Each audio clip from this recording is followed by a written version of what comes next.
Cuando hablamos de cruzada albigense, nos referimos a la cruzada que aconteció en el siglo XIII en el sur de Francia. En la época feudal del siglo XIII, Francia no era la nación que hoy conocemos. No, de hecho, el reino de Francia se restringía a la Île-de-France, centro de la zona parisina, aunque sus tentáculos abarcaban desde arriba del condado de Flandes, en el Canal de la Mancha, hasta las faldas de los Alpes. En general, las cruzadas fueron las guerras religiosas que impulsó la Iglesia Católica durante la Edad Media.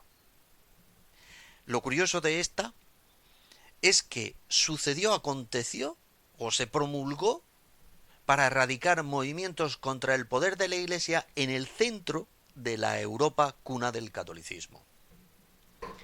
Hay un libro, Nosotros los cátaros, de Michel Roquebert, uno de los mejores estudiosos de la historia del catarismo, que explica muy bien la utilización de los términos cátaro o albigense. Hablo de este libro. Sobre la palabra cátaro nos dice: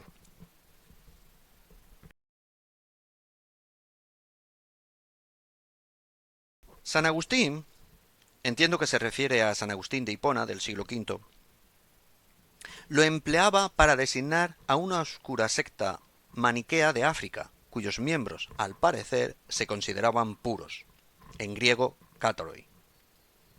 El término reapareció en 1163, en un sermón de un monje renano, para designar los herejes de Alemania. Hay que esperar casi medio siglo para que la palabra cátaro se encuentre fuera del territorio alemán. Sea lo que fuere, nuestros cátaros nunca se denominaron a sí mismos de este modo. Es un término que sólo se encuentra bajo la pluma de sus adversarios, que no lo asocian con la idea de pureza.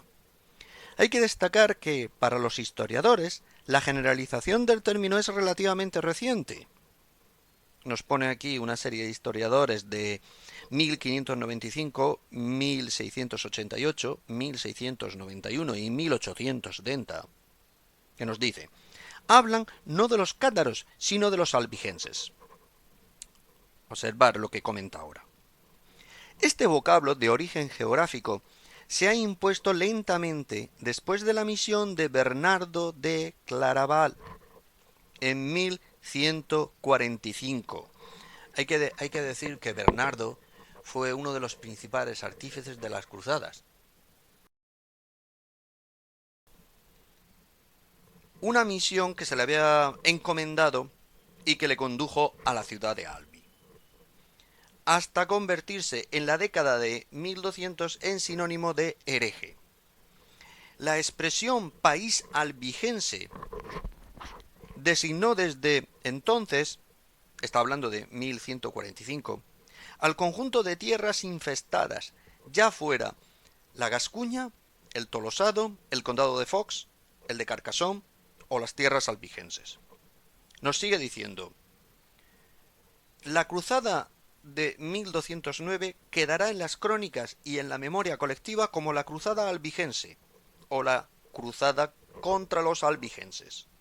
Al parecer fue la obra del pastor Estrabusguet de Estrasburgo. Charles Smith, Historia de la secta de cátaros o albigenses, la que popularizó en 1848 la acepción que había acuñado el monje renano. Bueno, daos cuenta de que Renania está muy cerca de Estrasburgo. Su supuesta procedencia del griego cátaros la condenó a la fortuna que se le conoce, pues la antigua herejía iba a revelarse como una religión de tureferarios, fascinados por la pureza de los buenos señores y las buenas señoras.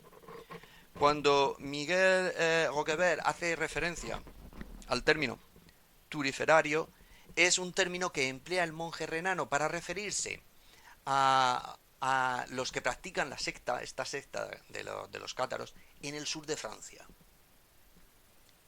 Pues bien, esta es la forma en la que Michel Roquebert diferencia cómo aparece el término cátaro en vez del término que se había extendido, el de albigense.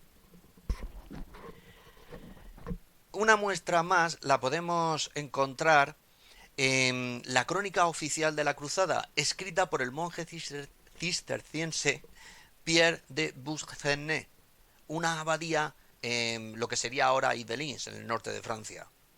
Este monje era sobrino del obispo de Carcassonne, Guy o Guido, uno de los secundarios de nuestra novela. Pierre tituló su crónica Historia Albigensis. El uso de términos diferentes es un reflejo del paso del tiempo, como ocurre con los términos de Provenza, Languedoc u Occitania, palabras para designar el mismo territorio en diferentes épocas. Pero esa es otra historia.